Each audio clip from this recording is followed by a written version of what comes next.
ये तस्वीर देखिए, इजराइल के एक्शन की ये तस्वीरें, कैसे इजराइल एक एक ठिकाने जहां जहां उनको इंटेल मिली है कि उनके लिए खतरा हो सकता है, उसको लेकर यहां पर अब काम करता दिखाई दे रहा है। तस्वीर ये अपने आप में बड़ी है। F-14 फाइटर जेट ध्वस्त कैसे किया गया, इसको लेकर बकायदा वीडियो जारी कर दिया गया है इजराइल की तरफ से। ये तस्वीर आपको दिखा रहे हैं जहां टारगेट को लॉक करके F-14 फाइटर जेट को लॉक करके ध्वस्त कर दिया गया। हथियारों से भरे ट्रक्स को भी टारगेट किया जा रहा है। तो ये तस्वीर जारी की गई है आईडीएफ की तरफ से।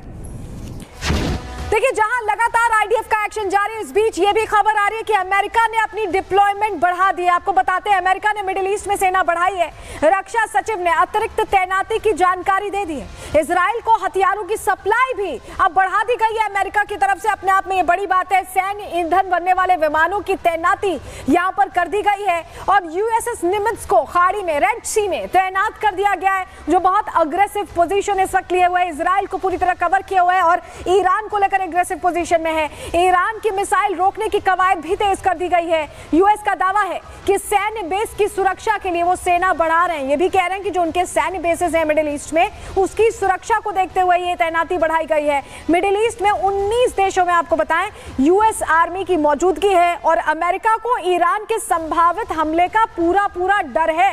ऐसे में ईरान में अभी खलबली मची हुई है जब से G7 से डोनाल्ड ट्रंप लौटे हैं, जब से डिप्लॉयमेंट बढ़ाई गई। इस बीच एक बड़ी खबर आ रही है, उसका रुख कर रहे हैं। ईरान की सरकारी बैंक पर साइबर अटैक हो गया है। साइबर अटैक से बताया जा रहा है सेपा बैंक की सेवाएं पूरी तरह से ठप हो गई हैं, पूरा डेटा नष्ट हो गया है। तो देखिए, जहां पूरा देश इस वक्त क्राइसिस से गुजर रहा है, अटैक्स हो रहे हैं, इस बीच एक और बड़ी खबर यह है कि सेपा बैंक, जो ईरान का सेपा बैंक है, उस पर साइबर अटैक हो गया है और इस अटैक से सेवाएं एकदम ठप हो गई। यानी जो लोग अब एक्सेस करने की कोशिश कर रहे होंगे, हो सकता है कि अभी जिस तरह की इमरजेंसी सिचुएशन है, कुछ लोग पैसे निकालना चाह रहे हो, लेकिन अभी जो हालात हैं उसको देखते हुए ये सेपा बैंक पूरी तरह से ठप हो गया और ये मुश्किल उन लोगों के लिए खड़ी कर सकता है जो पैसे निकालने की कोशिश कर रहे होंगे।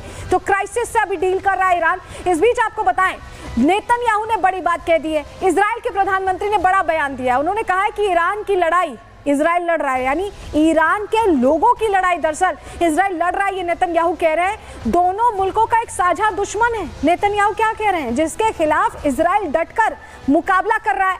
ईरान के लोग जल्द आजादी हासिल करेंगे। ईरान की आजादी की लड़ाई लड़ रहा है इजराइल, ये कह रहे हैं नेतन्याहू, और ये बुराई और अच्छाई की जंग है। ईरान के लोग इस कट्टर तानाशाही के खिलाफ एकजुट हो जाएं, ये अपील भी नेतन्याहू करते दिखाई दे रहे हैं। ईरान एक महान सभ्यता हुआ करती थी। कट्टर धार्मिक हुकूमत ने मुल्क को बंधक बना लिया है। यानी जो कट्टर धार्मिक हुकूमत जकड़ चुकी है ईरान को, उससे आजाद कराने की तैयारी इजराइल कर रहा है। बेंजामिन नेतन्याहू को सुनिए क्या कहा उन्होंने। इजरायली हमलों ने ईरान के परमाणु कार्यक्रम को बहुत लंबे समय पीछे धकेल दिया है। हम परमाणु लक्ष्यों को नष्ट करना जारी रखेंगे। इजराइल ईरानी सरकार को गिराने का प्रयास नहीं कर रहा है, लेकिन अगर हमलों के परिणाम स्वरूप ऐसा हुआ तो आश्चर्य नहीं होगा। लड़ाई तब शुरू हुई जब इजराइल ने तेहरान के परमाणु कार्यक्रम को लेकर ईरान पर हमला किया और अब ये बढ़ गया है, जिससे एक बड़े क्षेत्रीय युद्ध की आशंका बढ़ गई है। אנחנו פגענו במתקן הגרעין העשרה האמריקאי।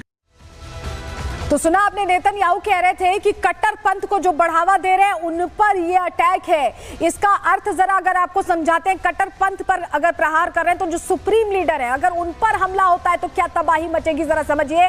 जंग के बीच अगर खामनेई की हत्या को लेकर कोशिश होती है, कयास ये तेज लगाए जा रहे हैं कि अमेरिका ने वीटो लगाया था तब जाके ये प्लान रुका है। लेकिन अगर ये प्लान अभी रुका नहीं है तो नेतन्याहू ने जो विदेशी मीडिया को इंटरव्यू दिया उसमें बड़ी बात कही है। खामनेई को टारगेट करने से उन्होंने इनकार नहीं किया है। नेतन्याहू ने कहा कि जंग में खामनेई की मौत से हालात बदल जाएंगे। खामनेई शिया मुस्लिमों को सबसे बड़े नेता उनके माने जाते हैं और इस्लामी क्रांति के सबसे बड़े लीडर हैं खामनेई, ये भी जान लीजिए। और खामनेई की मौत से मुस्लिम देश एक साथ आ जाएंगे, इस तरह के हालात बनेंगे। इजराइल के खिलाफ मिडिल ईस्ट में जंग बढ़ जाएगी और दूसरे देशों के जंग में आने से विश्व युद्ध के हालात बनते दिखाई दे रहे हैं। तो अगर इजराइल खामनेई को टारगेट करता है, क्योंकि खामनेई सुप्रीम लीडर और कह रहे हैं कि जब से उनकी सत्ता आई तब से कट्टरपंथ का दबदबा ईरान में हो गया है, तो तस्वीर बिल्कुल बदल जाएगी। हो सकता है कि मुस्लिम देश एक हो जाए। फिलहाल ये तस्वीर देखिए, ये लाइव शो है।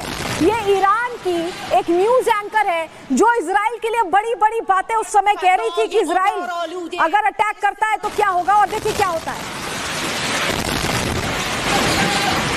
न्यूज दफ्तर पर ही अटैक हो जाता है और वो लाइव शो छोड़कर एंकर चली जाती है।